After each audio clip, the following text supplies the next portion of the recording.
afternoon, everyone. My name is George Arcanha, and I'm going to discuss all about the comparison, specifically the differences between No Limit Tangere and El Filibusterismo. We all know that No Limit Tangere and El Filibusterismo were written by our national hero, which is Jose Rizal. And these two novels serve as an instrument to achieve our independence today.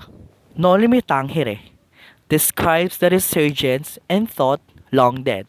It is published in Berlin, Germany on 1887, and it is considered as the work of the heart because, despite surrounding the story with problems, it possesses freshness, humor, wit, and lightness, and it tells about the government and church officials, justice system, and livelihood of the people and his nation. His idea came from the book titled Uncle Tom's Cabin, written by Harriet Beecher Stowe, that tells the cruelty of Americans towards the Negro slaves. He thought that the Filipinos are suffering the same as Negros under the Spanish control, and it was written by Rizal to let the people be encouraged to ask and aspire for change and liberation. And when it comes to the book of feeling or the feelings that that were present in No Limit Tangere, it has freshness, color, humor, lightness, wit, soft, spoken, patient, compassionate, idealistic. No Limit Tangere considered as romantic novel, and it is dedicated to fatherland, which is our country.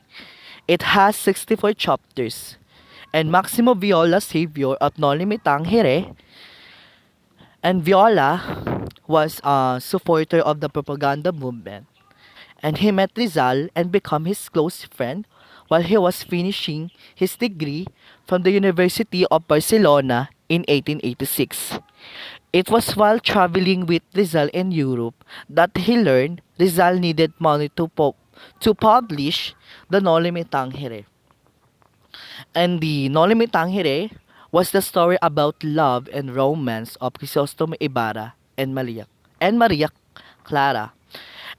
It discusses the different diseases that the Philippines experienced during the Spanish era, like colonial mentality and the unjust treatment of the friars to the Indios.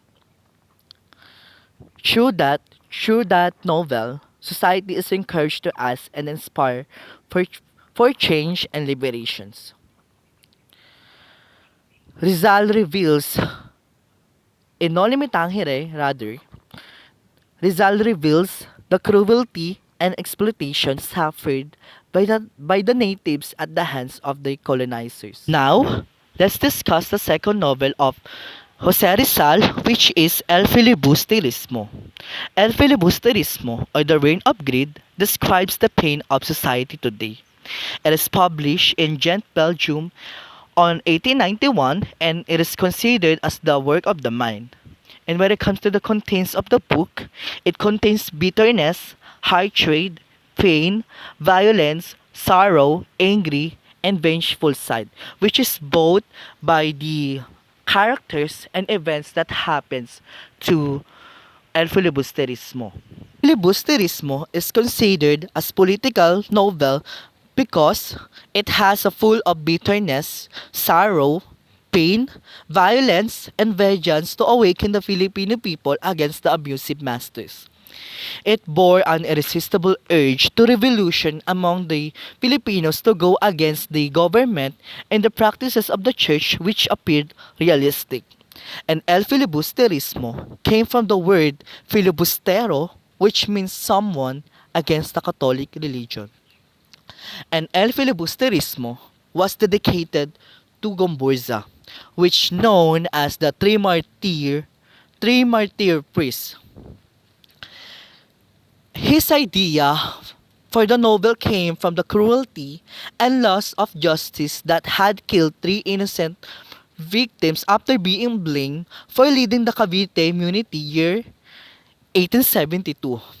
From that event, Rizal wanted the society to open its eyes to reality and rebel against the Spanish government for its oppression and abuse through the use of el filibusterismo and noli me tangere. And compared to the noli me tangere, el filibusterismo has 38 chapters, and the one who helped Jose Rizal to publish his second novel was Valentin Ventura. Valentin Ventura was the sponsor of Jose Rizal in many occasions while in Europe, especially in printing El Filibusterismo. Well, in fact, he disagreed most of the time with Rizal on what was essential for the reforms in the Philippines. But later on, he acknowledged that there were several ways and forms in contributing to the welfare of our country. And El Fili, at its popularity, called it is darker and more ev- evolved novel compared to Noli. And it is taken deeper turn and it shows Rizal's growth as a writer. This turned out to be a double-edged word.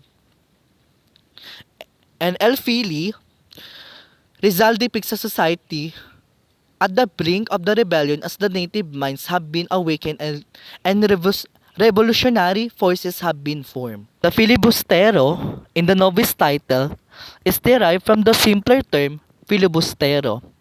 Rizal defined the word filibustero to his friend Ferdinand Blumentritt to encountered, but did not fully comprehend the word in the Noli. So Rizal explained it in a letter. The word filibustero is little known in the Philippines. I heard it for the first time in 1872 when the tragic executions of the Gomburza took place. I still remember the panic that this word created. Our father forbade us to utter it, as well as the words Cavite, Burgos, as one of the executed priests. Like Noli Me Tangere, El Fili aims at enlightening the society at bringing the Filipino closer to the truth.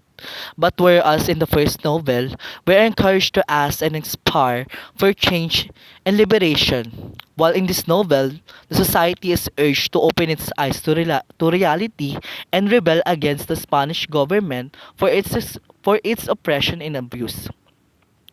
In Noli, there is aspiration, beauty, romance, and mercy. While in El Filibusterismo, all the reader will feel its bitterness, hatred, and antipathy. The romance and aspirations are gone. Even the character's personality seems to have undergone radical change. This is how different Rizal's second novel is, considering about considering that both were written by the same author, but the plots are poles apart. Outrun scorn and bitterness may already be felt at the beginning of the story, where Simeon promotes abuse and tyranny in the Spanish government in the hope that the people will reach the limits of the endurance and declare a revolution. Simon, who is actually Noli in Ibarra's and disguise, conveys an entirely different personality and El Filibusterismo. While Ibarra's is trusting, inspiring, and loving, Simon is now cunningly careful in his dealings, dis- dis- distrusting, and extremely bitter. Something changed in Rizal, and this reflected in the personalities he gave in his El Filibusterismo characters. And that is the end of my discussion. And thank you for listening